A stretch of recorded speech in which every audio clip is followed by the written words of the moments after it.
Number 1. Ano ang war na naganap noong 1939? Ako ma'am. Okay, Kyle. Battle of Yultong. Anong Battle of Yultong na yan, ha? Puro ka kasi TikTok eh. Yun po kasi yung uso ma'am eh. World War II yun, class, ha? Puro ka kasi cellphone, kaya di mo alam. Kukonfiscate ko yan eh. Number 2. Madali na lang to, ha? What is the Philippine National Anthem? Ma'am, alam ko yan. Yes, Scarlett. Ano kasi yun, Selos by Shaira? Anong selos-selos, ha? At di ko alam bakit ba nagkakaganto. Pinagluloko niyo ba ako dito, ha? Lupang hinirang yon. Ay, iba pala ma'am. Lahat kasi sila kinakanta yan eh. Aba, saan kayo galing, ha? Sa kantin po Ang ma'am. kakapal ng mga mukha nyo. Hindi nyo na alam yung mga boundaries nyo. Bes, alam ko na to. Magte-trending si ma'am. Hala, nakalive pala ako. Ay, sorry, di ako nakikipagkaibigan sa ganyang muka. Ew! Sumanong ugali nito. At least maganda ako. Eh, ikaw? Pangit ba talaga ako? Uy, Scarlett, sabay na tayo kumain ng lunch. Sure, saan? Ako na lang sabay mo kumain, wag na si Scarlett. Ako na bahala sa lunch mo for the whole year. Walang iya ka, Ashley. Aagawin mo pa sa akin yung crush ko. Sige na, gusto mo bilan pa kita ng car? Car? Sige, sabay na tayo kumain, Ashley. Sorry, Scarlett. Sorry, ako pinili niya. Eat well sa'yo, Bes, payag ka ba nun? Inagawan ka ni Ashley? Ano bang magagawa ko, Bes? Kailangan ko maging blooming. Hay naku, madali lang isagot dyan. Try mo tong Garnier Vitamin C Serum. OMG, ang fresh na ni Scarlett. Ano kayang ginawa niya? Paano siya naging fresh? Hindi pwede to. Oh, ano ka ngayon, Ashley? Mas fresh na si Scarlett kesa sa'yo. Scarlett, pwede ba tayong sabay kumain ng lunch mamaya? Che, di na kita kailangan. Humanda ka na, Ashley. This is the beginning of my revenge. Good morning, class. Maganda kayo dahil mag-quiz tayo. Ang lakas magpa-quiz ni ma'am, akala mo naman nagtuturo siya. True, be. Hoy kayo, may sinasabi ba kayo? Ang sabi ko, ang lakas mo magpa-quiz, akala mo nagtuturo ka. Eh hindi naman eh. Ganun. Minamalditahan mo ako. Tara, sa principal's office. So, bakit nyo kinonduct tong research paper nyo? Ay, may choice ba kami, ma'am? Di ba sabi mo gawa kami na research? Bakit nyo kami tinatanong kung bakit namin kinonduct to? Aba, sumasagot ka? Eh di ba question and answer tayo dito, ma'am? So bawal na pala sumagot? Nilalaro nyo lang ata kami.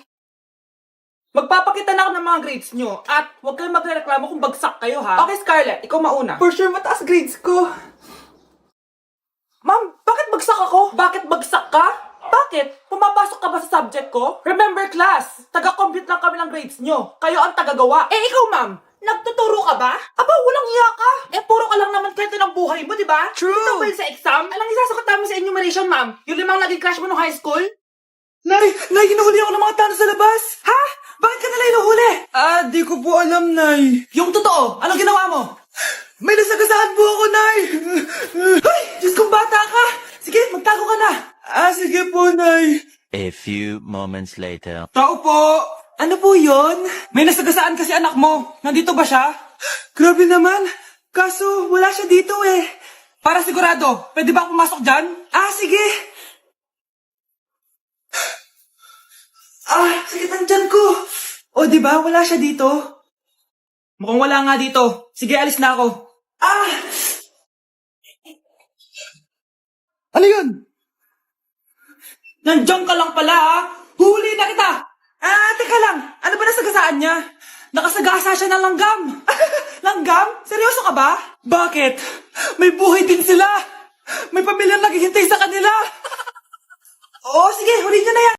Hello po, tita. Aba, si Samantha ba to? Tumaba ka, iha. Ano nangyari sa'yo? Ikaw nga lalo kang pumangit. Di naman ako nagreklamo, di ba?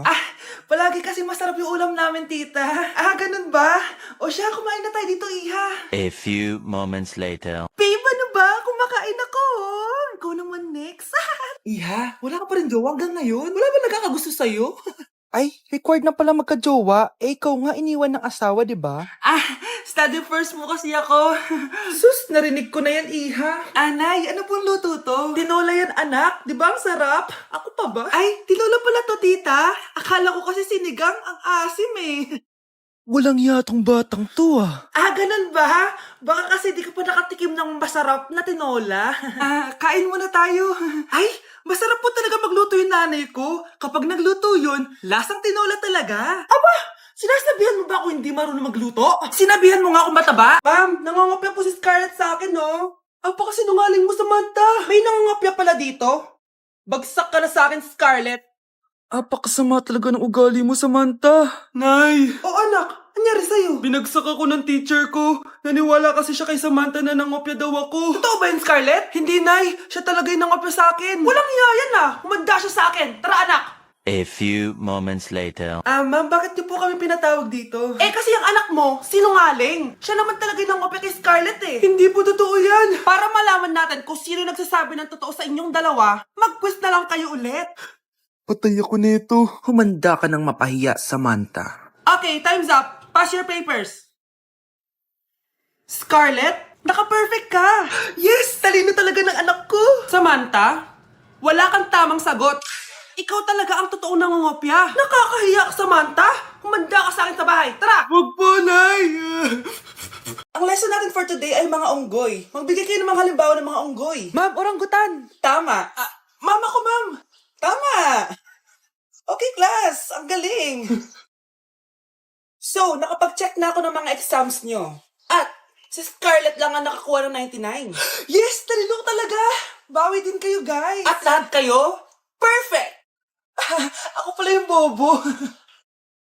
Class, so mag-vote tayo for Muse. So, sino ang ino-nominate nyo? Ma'am, I nominate Scarlett for Muse. Uy, guys, ano ba? Parang kayong tanga dyan. Class, seryoso to Huwag nang gawin joke. Tapos pinuntahan niya ako. Scarlett! Total, maingay ka rin naman. Gusto mo bang magturo dito sa harap? Sige po, ma'am. Ang tapang niya. Sige, Scarlett. Pwede ka na magturo. Ako na yung bagong teacher ngayon, di ba? Class dismissed. Lahat kayo exempted sa exam. At last 10 direct to the card. Vote Scarlett for president! Gusto niyo yun? Yes, gusto natin yun. Uy, be, gala naman tayo minsan. Punta tayo Tagaytay. True, be. Ang ganda ng bagong bukas na coffee shop doon. Ang sarap mag-story. Tara na, pwede ako bukas. Tara na, mga 5:30 AM kita na tayo sa bus station, ha. Baka drawing na naman to, ha. Matutuloy yan, be. Nakapag-alarm na nga ako, eh. Gigising ako, promise. Asan na ba yung mga yun? 6 AM na. Alas na tong bus papuntang Tagaytay, ha. Puro kayo drawing, ha. Teka lang. Ano ba yun? Ano ba yun, be? Bakit ka tumatawag? Ano na, be? 6 AM na. Akala ko mapupunta na Tagaytay. Di ako pinayagan eh. Sorry, be. Hindi ka pinayagan o tinatamad ka lang? Baka gusto mo sabihin ko sa nanay mo na 3 subject yung bagsak mo. Ito na nga, be. Maliligo na ako. Wait mo lang ako, ha. Ay, yung isa pa. Hello, be. Di ako makakapunta. May sakit ako. Sakit. Lalong lalala yung sakit mo, be, kapag nalaman ng nanay mo na boyfriend mo yung anak ng kaaway niya. Ay, be, magaling na pala ako. Nakakalakad na ako. Hindi ka na magkakajowa. Bakit naman po, Nay? Tumingin ka nga sa salamin. Ang pangit mo. Grabe naman po kayo, Nay. Hindi naman lahat ng tao bumabasa sa itsura. Okay. Tingnan ko na lang kung may magkakagusto sa'yo. A few moments later. Umamin na kaya ako sa crush ko. Tawagan ko nga. Hello, gusto ko lang sabihin na gusto kita. Ay, sorry, may girlfriend na ako eh. Tsaka nakakadiri yung mukha mo. Di kita magugustuhan. Hanap ka na lang ng kasing pangit mo. Sana naging maganda na lang ako. Tomorrow.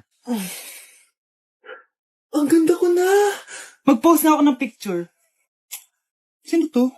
Hello? Ang ganda mo na. Wala na kami ng girlfriend ko. Pwede ba tayo magkita? Seryoso ka ba? Maglaway ka. Hi, Nay. Di ba sabi niyo di po ako magkakajowa? May jowa na ako ngayon. Mayaman at pogi.